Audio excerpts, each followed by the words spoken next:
Hello everybody, I'm Daisy and welcome to Flower Scenes. Today I will be reading The Miraculous Journey of Edward Tulane, chapters 3 and 4. Chapter 3. She is called the Queen Mary, said Abeline's father, and you and your mamma and I shall sail on her all the way to London.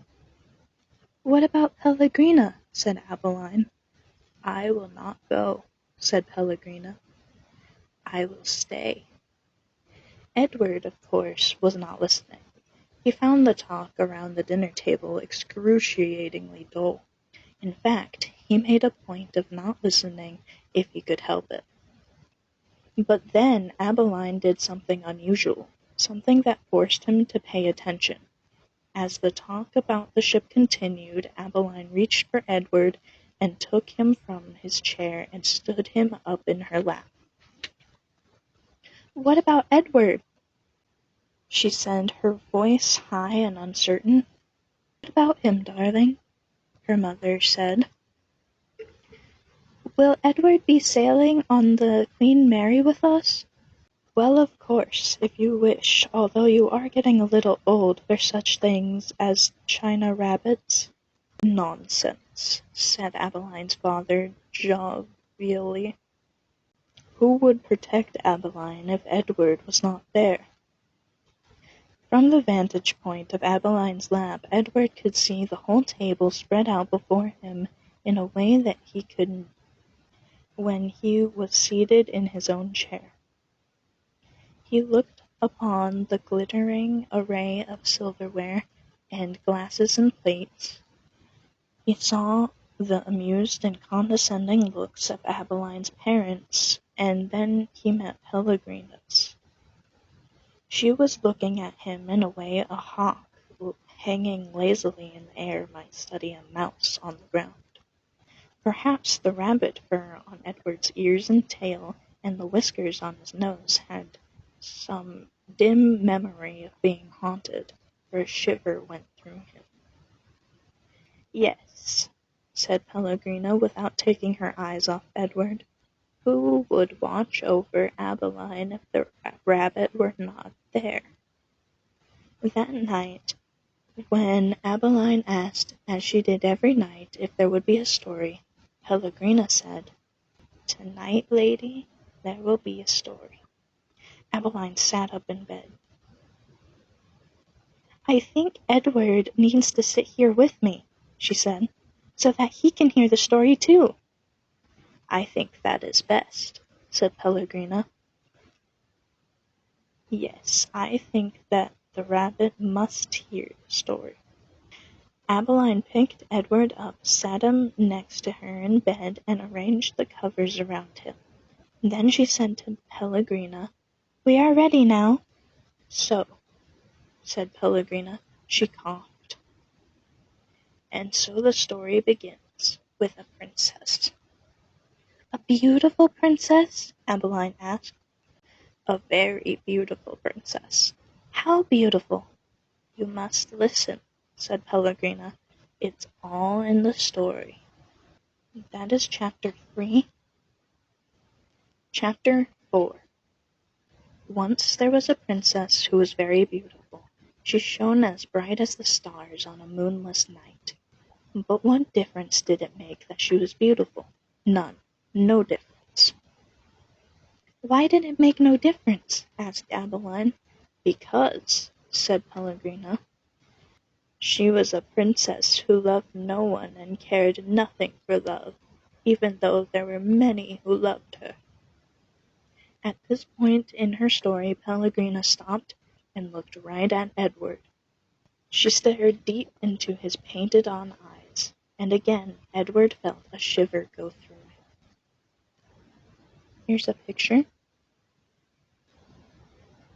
"And so," said Pellegrina, still staring at Edward. "What happened to the princess?" said Abeline. "And so," said Pellegrina, turning back to Abeline, "the king, her father, said that the princess must marry, and soon after this a prince came from a neighbouring kingdom, and he saw the princess, and Immediately he fell in love with her.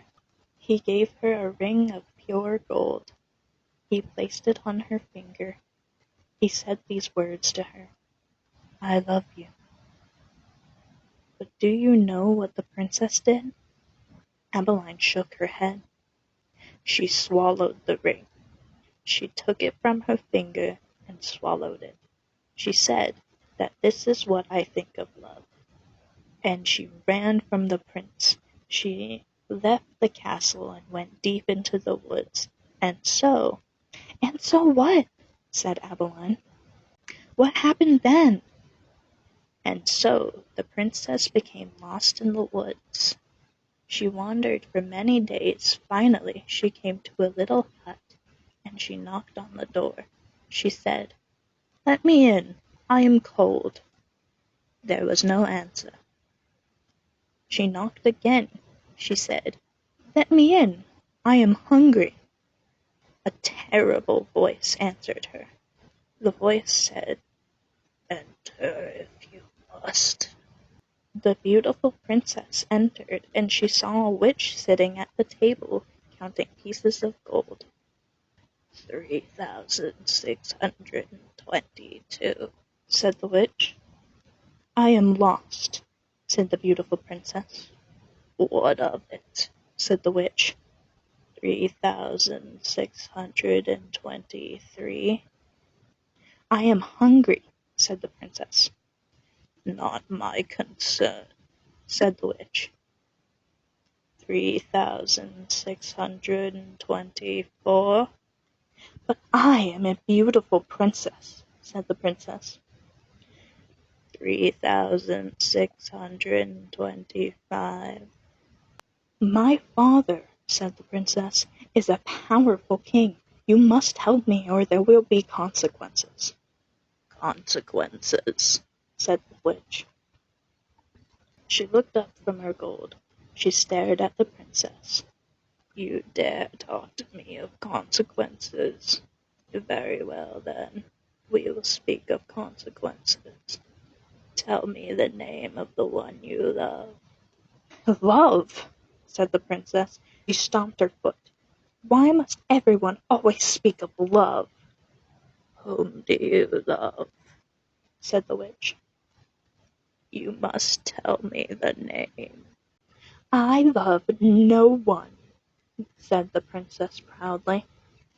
"You disappoint me," said the witch. She raised her hand and said one word: "Farthiggery." And the beautiful princess was changed into a warthog. "What have you done to me?" squealed the princess. "Talk to me of consequences now, will you?" said the witch, and she went back to counting her pieces of gold. 3,626, said the witch, as the warthog princess ran from the hut and out again into the forest. The king's men were in the forest too, and what were they looking for? A beautiful princess. And so when they came upon an ugly warthog, they shot it immediately. Pow! "No," said Abeline. "Yes," said Pellegrina. The men took the warthog back to the castle, and the cook slit open its belly, and inside she found a ring of pure gold. There were many hungry people in the castle that night, and all of them were waiting to be fed. So the cook put the ring on her finger and finished butchering the warthog. And the ring that the beautiful princess had swallowed shone on the cook's hand as she did her work. The end. "The end?" said Abeline indignantly. "Yes," said Pellegrina, "the end." "But it can't be." "Why can't it be?" "Because it came too quickly. Because no one is living happily ever after. That's why." "Ah, and so?" Pellegrina nodded. She was quiet for a moment. But answer me this: how can a story end happily if there is no love? But, well, it is late, and you must go to sleep. Pellegrina took Edward from Adeline. She put him in his bed and pulled the sheet up to his whiskers. She leaned close to him. She whispered, "You disappoint me." After the old lady left, Edward lay in his small bed and stared up at the ceiling. The story, he thought, had been pointless. But then, most stories were. He thought of the princess and how she had become a warthog. How gruesome! How grotesque! What a terrible fate!